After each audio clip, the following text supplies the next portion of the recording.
कुंभ राशि के जातकों पर शनि का विशेष प्रभाव रहता है। इस साल शनि आपके 12वें भाव से निकलकर लग्न भाव में गोचर करेंगे और आपकी शनि की साढ़े साथी का मध्य चरण शुरू होगा। शनि के लगन पर गोचर से आपको अच्छे परिणाम मिलने वाले हैं। अगर आपकी कुंडली में शनि अच्छा है तो यह गोचर कार्यस्थल पर बेहद अच्छे परिणाम देने वाला कहा जा सकता है। तृतीय भाव पर, आपके सप्तम भाव पर और आपके दसम भाव पर शनि की दृष्टि होगी और इस भाव से जुड़े फलों में वृद्धि होगी। इस साल अप्रैल अंत तक गुरुदेव बृहस्पति आपके धन भाव में विराजमान होकर आपके धन की वृद्धि और उसके बाद उनका गोचर आपके तीसरे भाव यानी पराक्रम भाव में होगा, जहां उनकी राहु से युति होगी। इस समय गुरु चांडाल दोष के कारण गुरु के शुभ फलों में थोड़ी कमी आ सकती है। 30 अक्टूबर को राहु केतु भी अपनी राशि बदलकर क्रमशः मीन और कन्या में प्रवेश कर जाएंगे।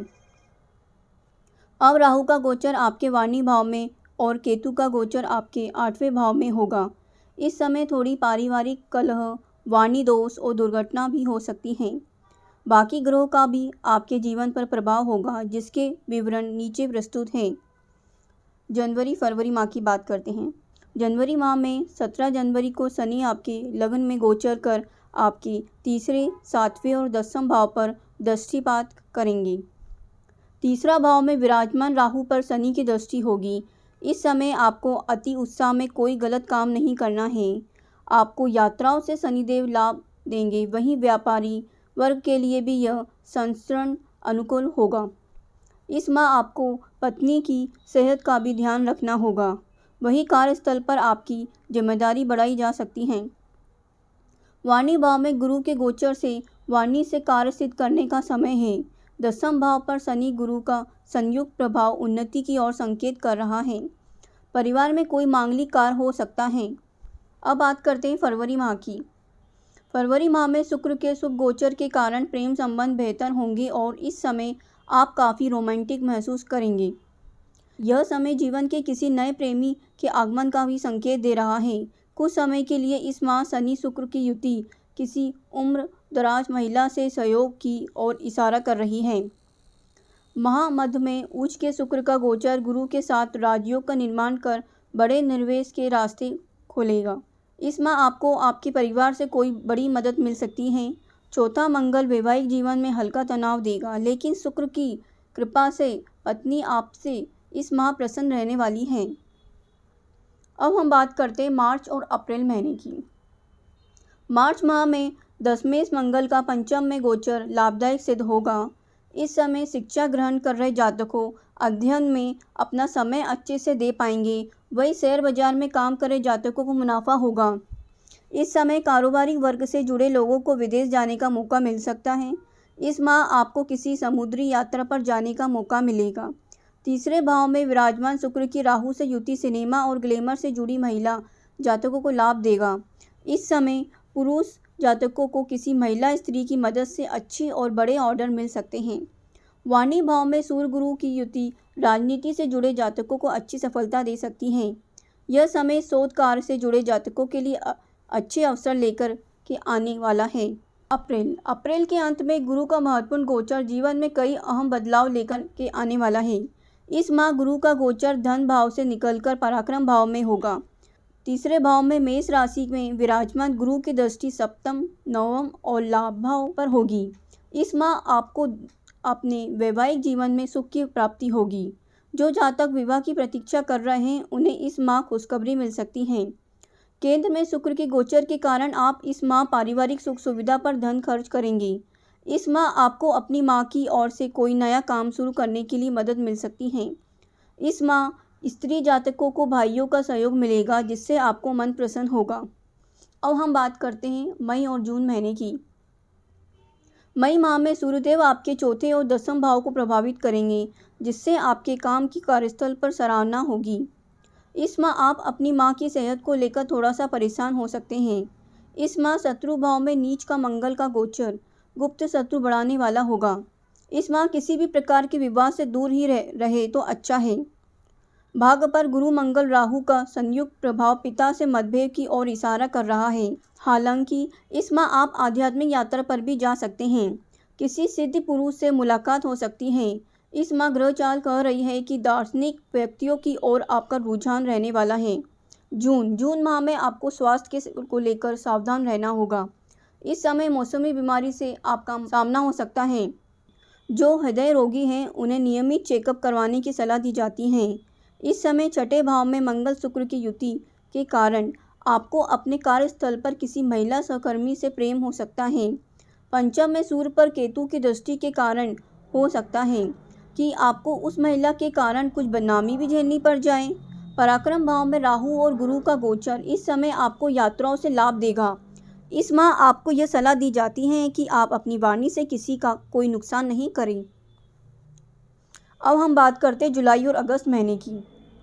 जुलाई माह में मंगल का गोचर 8वें भाव में होने से आपको वैवाहिक जीवन में कुछ कठिनाइयां आ सकती हैं। भाग में केतु का गोचर इस समय आपको अपने गुरु द्वारा बड़े सहयोग देगा। इस समय अगर आप साझेदारी में काम करने की सोच रहे हैं तो समय अनुचित है। इस समय आपको अपने व्यवहार में कुछ कठिनाइयों का सामना करना पड़ सकता है।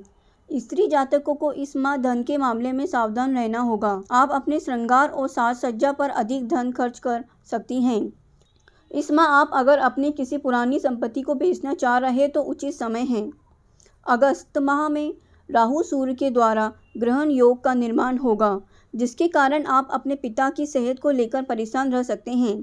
इस माह मीडिया, लेखन और जनसंचार से जुड़े जातकों प्रसिद्धि प्राप्त करेंगे। जो लोग अपनी खुद की कोई किताब लिखना चाह रहे हैं उनके लिए अनुकूल समय है। शेयर मार्केट से जुड़े जातक को सलाह दी जाती है कि वो अधिक धन के निवेश से खुद को बचाएं। इस माह आप वाहन थोड़ा सावधानी से चलाएं।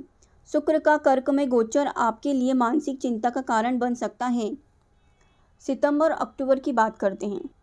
सितंबर माह में पंचम के सप्तम में जाने से आपको विपरीत लिंग के प्रति आकर्षण महसूस होगा।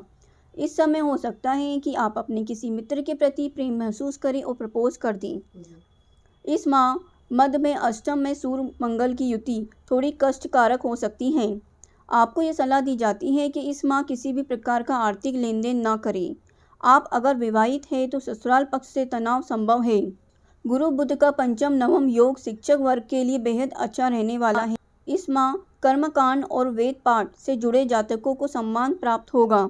सरकार के साथ जो काम कर रहे हैं उन्हें लापरवाही से बचना होगा। अक्टूबर माह में राहु का संचरण मीन में और केतु का संचरण कन्या में होगा। दोनों ग्रहों का ये संचरण जीवन में बड़ा बदलाव लेकर के आने वाला होगा। वाणी भाव में विराजमान राहु के प्रभाव से धन संचय में कठिनाई होगी। अनावश्यक कार्य में धन खर्च होता हुआ दिखाई दे रहा है। हालांकि आपकी नौकरी में उन्नति होगी। अब आपके शत्रु भी खत्म होंगे। कार्यस्थल पर आप किसी पर अधिक यकीन न करें तो भी अच्छा है। केतु के कारण विदेश से लाभ होगा। उच्च शिक्षा के लिए आप विदेश जा सकते हैं। गुप्त विद्या में अब आपकी रुचि और बढ़ने वाली है। इस माह गुरुदेव बृहस्पति गुरु चांडल योग से मुक्त होकर शुभ फल देने वाले होंगे। अब हम बात करते हैं नवंबर और दिसंबर महीने की।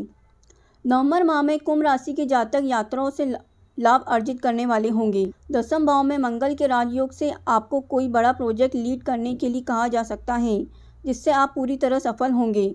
इस माह आपके उच्च अधिकारी आपसे पूरी तरह प्रसन्न रहने वाले हैं। गुरु की सप्तम पर दृष्टि दाम्पत्य जीवन में रंग भरने का काम करेगी। इस माह अष्टम में नीच के शुक्र की केतु के साथ युति किसी स्वास्थ्य समस्या की ओर इशारा कर रही है। हालांकि आपको इस समय पराई स्त्री से भी बचकर चलना होगा।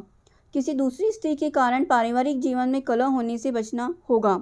आपकी माँ की सेहत को लेकर थोड़ा परेशान होंगे। अब हम बात करते हैं दिसंबर महीने। साल के अंतिम माह दिसंबर में गुरु शुक्र का समसप्तक योग भाग्य का भरपूर साथ देने वाला होगा। इस राशि में भाग्य में विराजमान शुक्र आपके परिवार की किसी महिला से बड़ा लाभ देंगे। काफ़ी समय से अगर आप किसी वाहन को खरीदना चाहते हैं तो वो सपना इस माह आपको पूरा हो सकता है। लाभ में सूर्य का गोचर व्यापार में अच्छा मुनाफा देने वाला होगा। इस माह सरकारी नौकरी की तैयारी कर रहे जातक सफलता मिलने से उत्साहित होंगे। जो स्त्री जातक काफ़ी समय से खुद का कारोबार शुरू करना चाह रही है, अब उन्हें निवेश की प्राप्ति हो सकती है। दसम मंगल के कारण आपके द्वारा परिवार में किसी मांगलिक कार्य का आयोजन करवाया जा सकता है।